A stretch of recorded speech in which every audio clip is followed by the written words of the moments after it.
On parle avec Yves Daou, directeur de la section argent du Journal de Montréal, aussi connu sous l'appellation Mon Patron.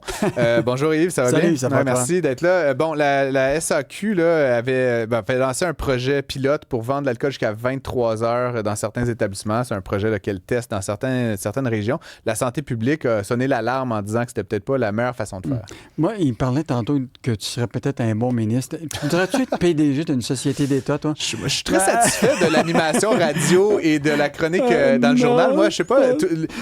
On dirait que cette chaise-là est damnée. Mario Dumont s'assied ici, c'est un politicien français. Non, je suis pas intéressé. Mais ce qui est intéressant pour les sociétés d'État, là, particulièrement l'Auto-Québec, Hydro-Québec, la SAQ, c'est tout le principe, c'est qu'ils doivent livrer des redevances au gouvernement pour financer, mais en même temps, il faut qu'ils appellent les gens à la modération.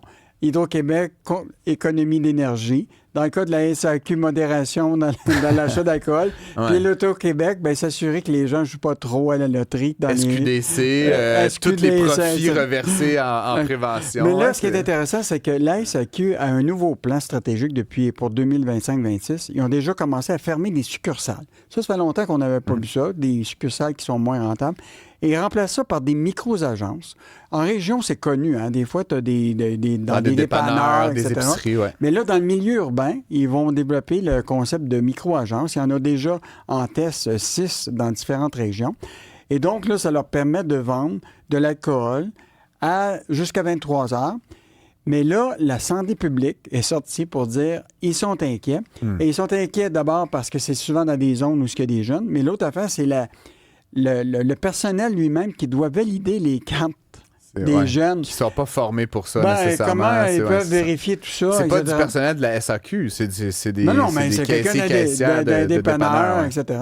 Donc, ils soulèvent quand même quelques dangers par rapport à ça.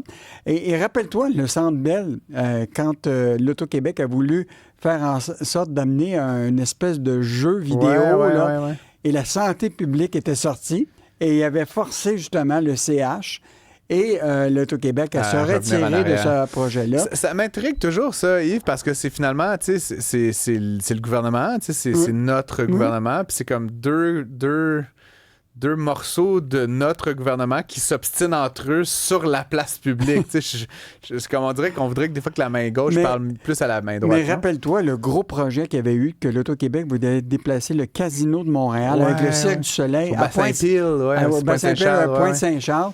Et ça avait fait sous Denis Coderre, tu te rappelles, ça fait longtemps. Et donc, ça avait été aussi rejeté. Donc, on a de la difficulté à faire en sorte que... Il n'y avait pas un projet de stade de baseball, là? Oui, mais là, il n'y avait pas... Non, embarque-moi pas là-dessus.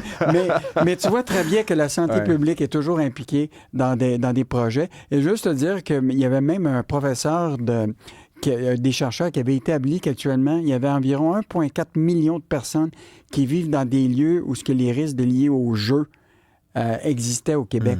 Donc, tu vois très, très bien que c'est pas facile d'être une société d'État, de livrer des redevances pour financer les services publics. Et d'avoir cette contrainte de la santé publique. Il y a 2 courtières là, qui ont été épinglées par le tribunal de l'OACIQ. J'ai lu cet article-là ce matin. D'ailleurs, on a demandé à l'OACIQ de commenter. Là, ils n'étaient pas disponibles pour venir à l'émission aujourd'hui. 2 courtières qui ont vraiment manigancé, là, Yves, là, on va se le dire. En fait, ce qui est fascinant, je regardais les dernières décisions du comité de discipline de l'OACIQ, là, mais écoute, ils sont actifs depuis 2024-2025. Je pense que j'en ai noté là, presque 10 juste en 2025. Des gens il y en a plus que ça.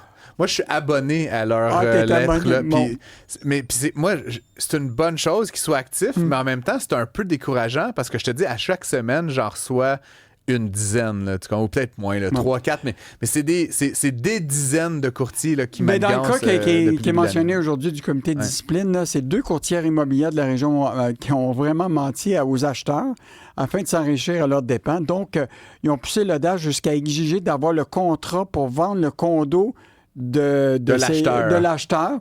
Et qui même n'était pas représenté par un courtier, fait qu'ils l'ont entourloupé là, de toutes les barres possibles. Puis en plus, ils ont caché justement la qualité de la maison qui était pour acheter. Qui était leur maison. Oui. Puis en plus, ils ont fait signer un contrat, tu comprends-tu, de courtage avec la commission sans la présence de leur courtier. Donc, mettons que la combinaison de tous les éléments, là, et juste à rappeler toutes les décisions qui ont été prises, là, les raisons pour lesquelles souvent ils sont touchés par le comité de discipline, c'est le manque de transparence. Donc, ne pas divulguer des informations importantes aux clients, comme des problèmes connus sur une propriété, les détournements de fonds pour fausse représentation sur des transactions, ne pas respecter les termes des contrats signés avec des clients, favoriser des transactions qui les avantagent, puis la mauvaise gestion des documents. Ça, c'est les 5 plus grosses erreurs que les courtiers font actuellement, pour lesquelles ils sont souvent sur surveillance. Puis ce qui me frappe, puis avoir lu l'article ce matin dans le journal là-dedans, Yves, c'est aussi le fait que ça a pris 5 ans. Hein. Les faits sont arrivés en 2020. On arrive à une décision en 2025. Puis là, les courtières sont déclarées coupables, mais il y a toute une question là, aussi de dédommagement. Là, mais il y a une poursuite civile en plus qui se rajoute. Tu comprends que tu achètes une maison en 2020, 5 ans plus tard, tu n'as toujours pas eu de dédommagement. Puis c'est là-dessus d'ailleurs là, que je voulais interpeller l'OACIQ, puis peut-être qu'on va essayer de leur parler demain, mais comment c'est possible? 5 ans, c'est une éternité. Là. Je veux dire, quand tu dois réparer ta maison, c'est quasiment le temps qu'elle s'effondre. J'aurais envie de dire qu'on devrait accélérer le traitement de ces dossiers-là. On est d'accord pour dire que l'actif le plus important dans une vie, c'est ta maison. Imagine-toi quand tu es pris avec un problème avec des courtiers. Puis que c'est des courtiers qui t'ont vendu ça un peu en manigance. Yves, c'est tout le temps qu'on avait aujourd'hui, malheureusement, mais on se reparle de Flo demain. Oui, il faut se parler de Flo demain. Avec grand plaisir. Salut.